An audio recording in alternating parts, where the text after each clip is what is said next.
OMFIF is an independent think tank for central banking, economic policy, and public investment, providing a neutral platform for public and private sector engagements worldwide. Hello everyone, and welcome to this brief overview of OMFIF's new journal from our Digital Monetary Institute, or DMI.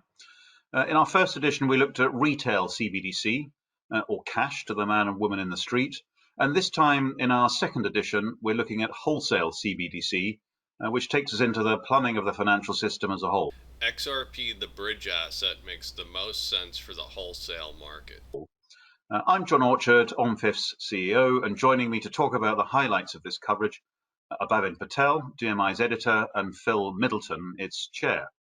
Thank you both for joining me. Phil, a couple of years ago, there was great excitement about the coming blockchain revolution in financial services, and then it all went a bit quiet. Why was that? Philip Middleton often speaks at CBDC conferences. He is currently the deputy chairman at the OMFIF. He was formerly a senior partner and head of central banking professional services firm Ernst Young. Well, you're right. Everybody and his grandmother 2 or 3 years ago was piling into blockchain projects. In the first instance, they found, after some experimentation, that blockchain didn't solve every financial problem that people wanted to solve. In particular, when a trusted central counterparty already existed, why on earth would you want to replace it?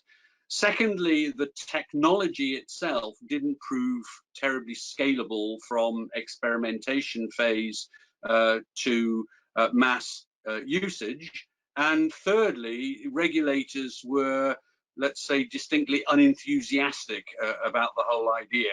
So it did rather die down, but now we're seeing a resurgence for a different set of reasons. Thank you.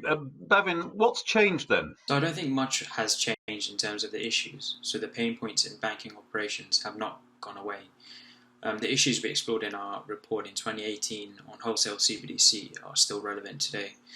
And this was also confirmed somewhat in our survey of major banks we did earlier this year about their plans to adopt blockchain in their operations.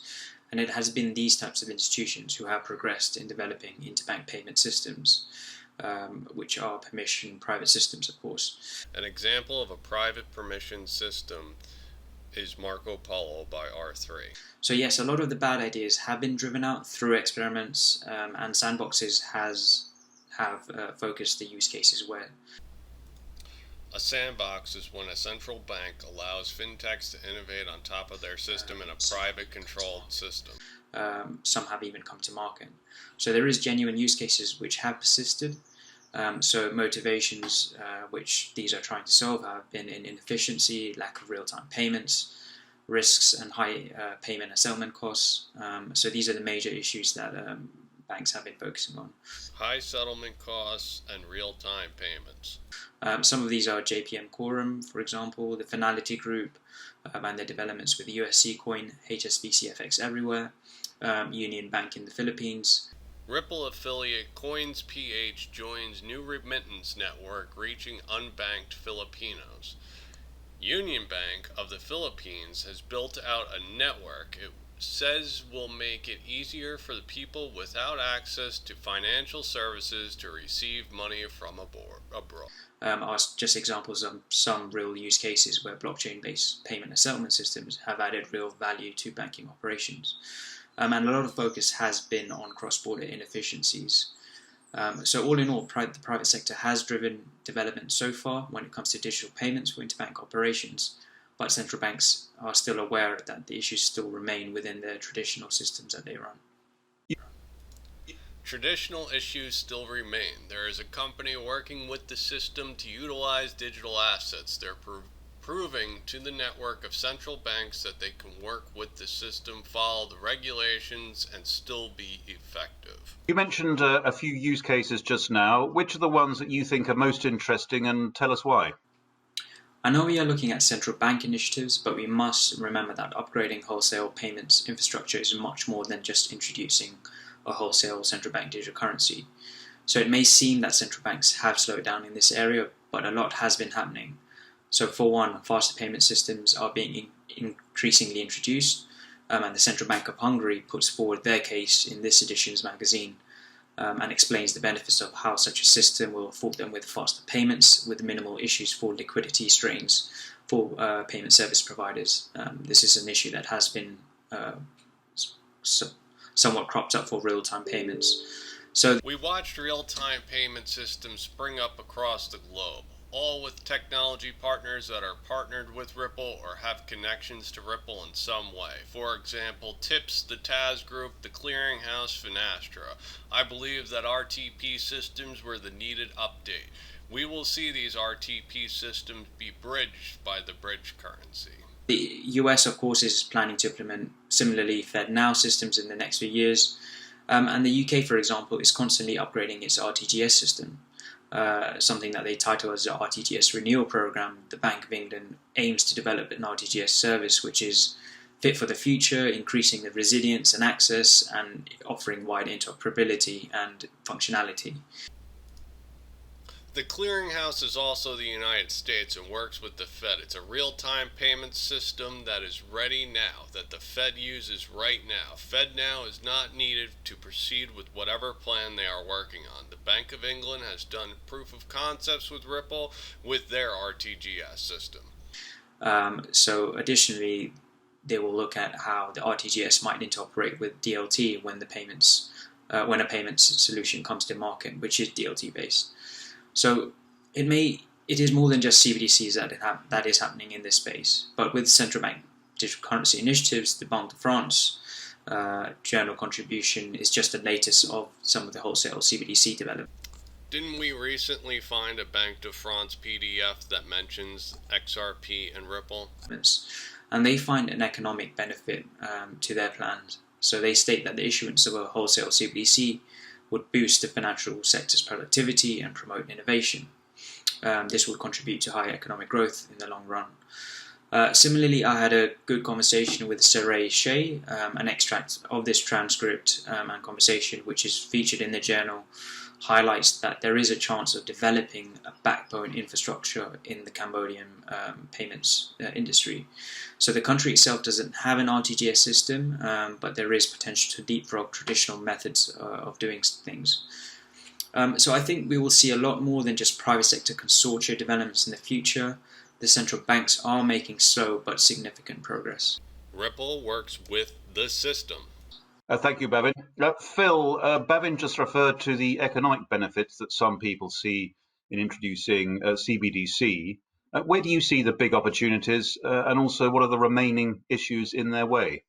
There are multiple remaining issues, John, and I think it's going to be some time before we see full-scale, if you like, industrial capability around CBDC. So that there are the technological issues I referred to. There are considerable legal issues. There are massive issues about anonymity and privacy, transparency. There are issues around potential for money laundering and financial crime. There are major issues around cybersecurity. So regulatory authorities, whilst they can see that in theory, having a functioning stable coin based or tokenized wholesale exchange operating in certain asset categories could liberate a lot of innovation, could make transactions an awful lot more efficient. They see considerable risks. And therefore, I would say in most parts of the world, particularly in Europe and North America, the authorities are wanting to go very slowly and very carefully, hand in hand with the private sector, yes, but being very clear that it is they, the public authorities, who hold the keys to this. The Fed and the ECB are in control. Bavin, Phil touched on technical issues alongside all of the policy ones that still need to be resolved, which are pretty fundamental. Where do you see the biggest technology problems still ahead? I mean, yes, there are still issues with the technology, and therefore a range of options are being considered by central banks from the traditional infrastructure. So these are DLT hybrid models which work with standard network infrastructures, somewhat have been adopted by the Cambodians and the Chinese projects, for example. So OMFIF has always approached our research with an agnostic view in mind when it comes to the technology. But the reason why DLT has been pointed to so many times is purely on the benefits of what blockchain could offer. So the resiliency and increased functionality are probably the key features which are most appealing from the traditional setup. Another interesting point made by the Banque de France is the prerequisites needed before wholesale CBDC implementation. So these are, from an operational point of view, firstly, the technology employed should ensure scalability, second, it should preserve confidentiality, and third, it should allow for interoperability, while also preventing the uncontrolled dissemination of the CBDC. This is why PolySign was designed? So in particular, central banks must prevent their wholesale digital currencies from being used in illicit transactions.